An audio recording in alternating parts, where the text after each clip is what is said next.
enterprises. Focuses on what it really takes to build and scale climate businesses. Through real founder journeys, this conversation will explore how climate enterprises find their first markets, build financially viable models without losing sight of impact, and navigate the unique challenges and opportunities faced by women-led ventures as they grow and scale. Let me introduce the panelists. Mr. Sanjay Maurya is the CEO of UBreathe, a cleantech venture addressing urban air pollution.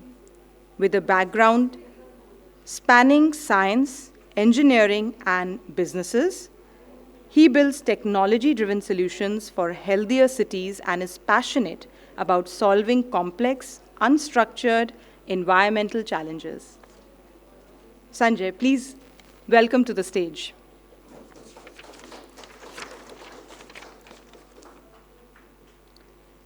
Ms. Jahanavi Phukan is an entrepreneur from Assam and director, co-founder of Jungle Travels India and Assam Bengal Navigation Company, both National Tourism Award winners.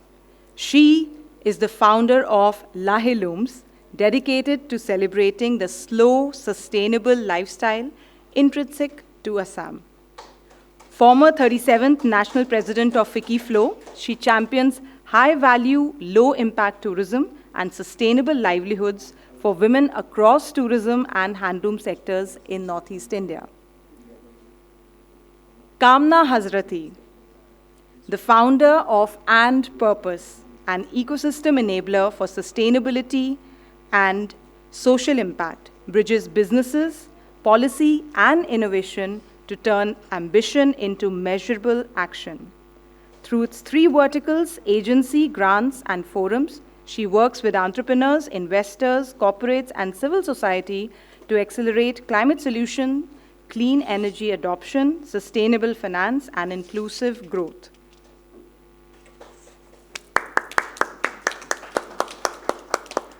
And the moderator, Ms. Renu Shah. Renu is a distinguished social impact leader, entrepreneur, and incubation specialist with over 2 decades of experience building inclusive ecosystems for women, youth, and social innovators across South Asia.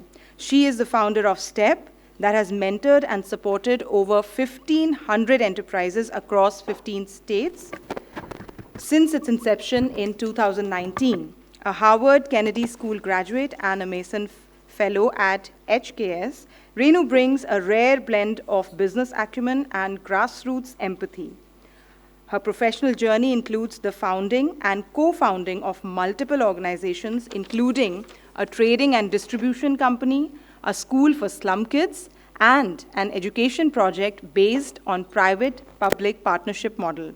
Before founding STEP, Renu has served as the director of South Asia at Ashoka Changemaker School.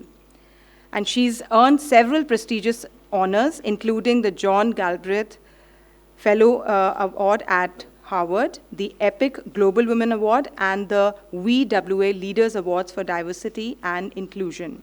Please join me all in welcoming the panelists with a warm round of applause. Renu, over to you to take on the stage and start off the panel discussion. Thank you, Gunjan. The bios say a lot of things. Sometimes we don't even relate to what the bios say. But somewhere we've done that work, and all three of you are entrepreneurs. The entrepreneur ecosystem is booming in India. At least in urban India, it is booming, and we can see various kinds of platforms, including this one, where we are trying to give some visibility to the entrepreneurs. And on the bigger scale, we also have Shark Tank, which has really energized the whole ecosystem. And entrepreneurship has become a buzzword, or also it is a word that everybody is using to make something out of it. However, today we are here to talk about climate. and entrepreneurship and women. So the intersection of these three is like really complex, difficult, and if anybody has succeeded in that, then it's like something to really celebrate.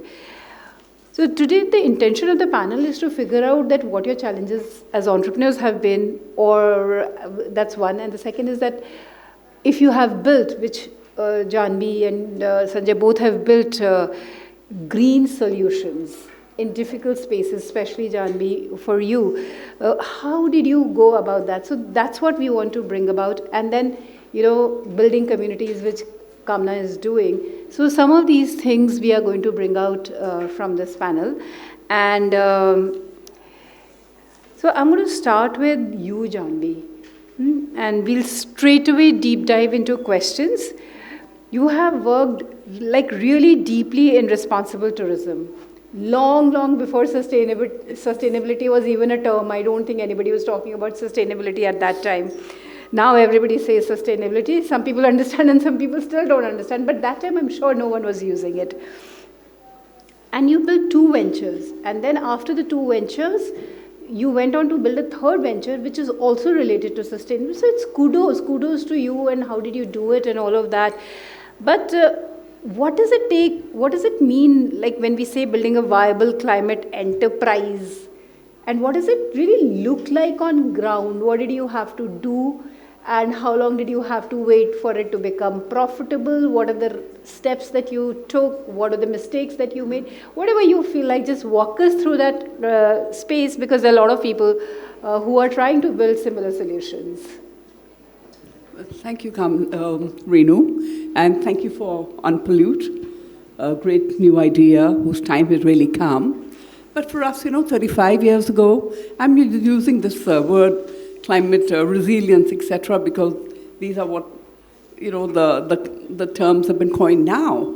But for us in the Northeast 35 years ago, 1989, it was essentially all about the people. If you are rooted in your own people, in your own place, and your own purpose, I think we are in a good place, because we were conscious from day one that we need to be able to responsibly, promote our area. We didn't want mass tourism. We were very clear on that. That time when we spoke on the public forum and spoke about, high, low volume, high value, the government didn't like it. A lot of tour operators were, what are you talking about? Only y'all can afford to give, expensive rates and get away. We can't. But that was defeating the whole purpose. You don't need to, destroy a destination with high footfalls. Instead, if you nurture that destination and get your customers also to be respectful of the destination, it's a win-win for both. I think we stuck to our guns. And we didn't have any precedent. We had no one to learn from. But I think the model seemed right. And we were very conscious about when we were, starting off, that finally the income must go back to the people, must go back to our communities. And that's how somehow it all, fell into place. And that we were very clear that we didn't want to import people from outside. It was all about local, using your own resources, your human resources, your natural resources. And we had plenty of that in the Northeast. Okay. So I think that was really the secret sauce. If you believe in them, if you, consciously take them forward along with you, and journey together, you'll get there. Wow, that's really interesting to hear that somebody is talking about less footfall, and now we are seeing that increasingly in Europe, that people are saying that, please, we don't want any more tourists, and one of the reasons is that because it just completely destroys the natural environment of the place, and I'm glad that you could do it early on. I've spent a lot of time in Meghalaya over the years, and I have seen that how beautiful it is. And the other important point that you brought about was community, and I think we'll get to Kamna to understand what community at scale looks like. But this whole empathy towards the community, I think, is fantastic, and I think that's what you wove into your work early on, till the profits started coming in and sustaining your business. Absolutely, because we never looked at it as a business model. Remember when we discussed that? We had no idea we didn't think in terms of economics. We were both from different professions, my husband and I. He's a tea taster in tea. I was a journalist. But we both got married and came into Assam, and here was this little town, sleepy little town. Said, oh my God, what are we going to do here? But yes, we wanted to, okay, let's start a company and call it Jungle Travels and, bring tourists into the jungles of Northeast, literally like that.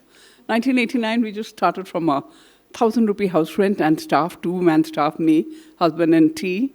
And, we just took off. But people, I think finally people appreciate authenticity. The new words now are experiential travel, which is new luxury. We were always doing that. It was always just being authentic. Just be yourself, be real. This is where we come from. That's why we're different, and that is why we do not need outside models to tell us how to run things. Okay. When the local governments would talk about, Kerala tourism, Kashmir tourism, forget it, we'll come with our own, but we have to come up with their own identity on that. Wonderful. From that, I'm going to move on to you, Sanjay. And I think your claim to fame is that you have pitched at Shark Tank, and you also have one of the sharks. But we'll talk about Shark Tank a little bit later. The room and generally this whole space is a lot about early stage startups. When we were talking the other day, and I realized that you were saying that you have moved from being an early stage to an early growth stage, early revenue stage startup.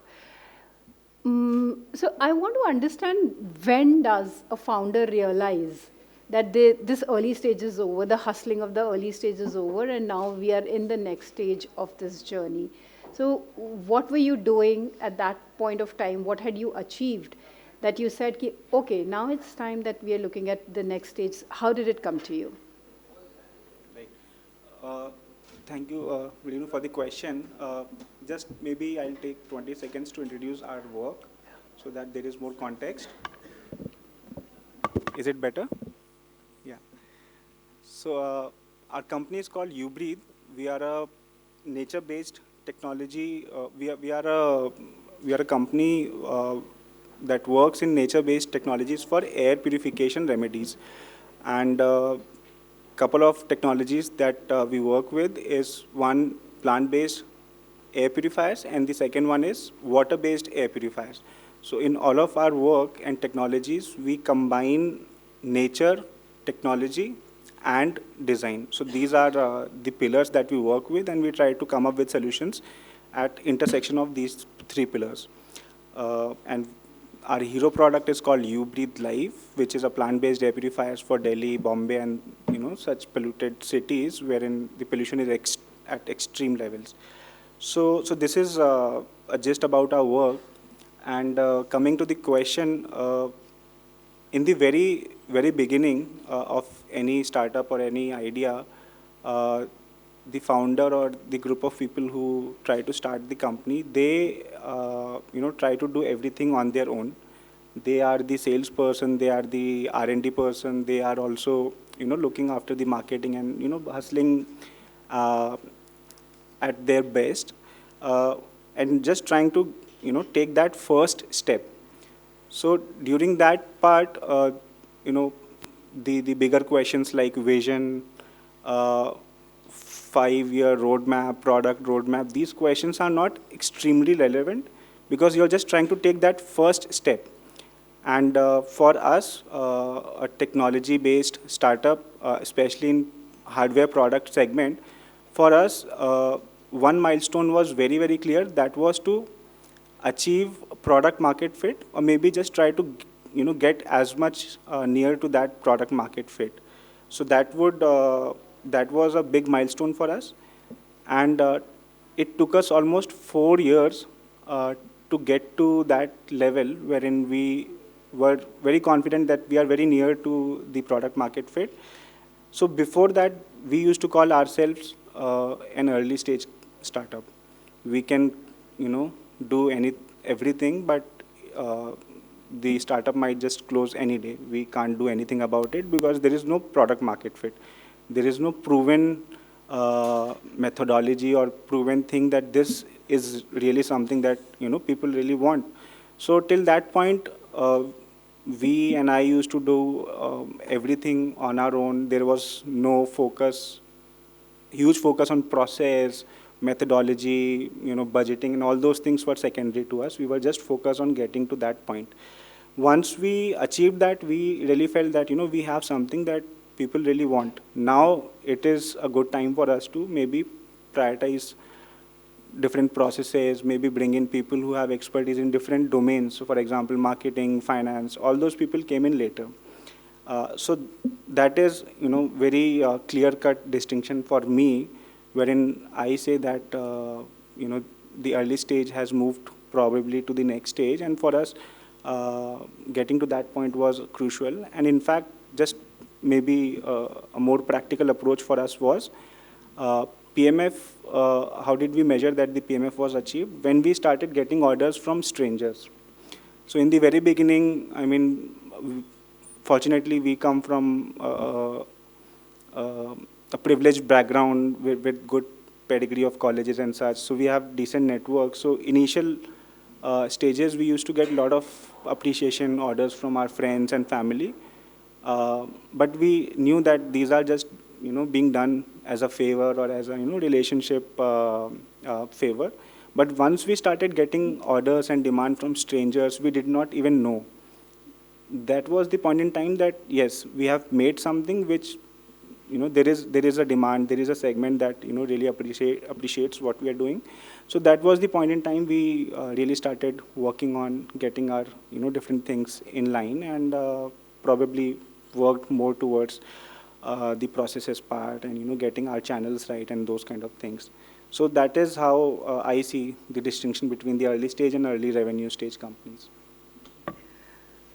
Was it also a number that, this is the kind of revenue that we are generating, or like, oh, we are able to meet these expenses? Was that also a qualifier in a certain way? I mean, for specific startups, that can be one approach.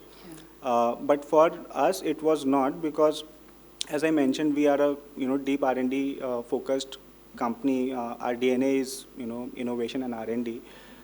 So for us, the revenue numbers, especially in the very beginning, was not that much of importance for us. Maybe the technology that we are working with, if I just maybe touch upon that, when it started giving me results which are equivalent to your traditional unsustainable air purifiers, which are mostly based HEPA-based filters. So once our technology were at par with those filters, we told ourselves that the technology that we are working with uses no additional filters, uses no unsustainable methods to clean the air, and yet it is giving at par results with the existing HEPA-based filters performance. So that was the point in time then that we realized that the technology is ready. Now we can focus more on the channels and the revenue part. So there was a certain milestone. Yeah, so for us, the number was more on the technology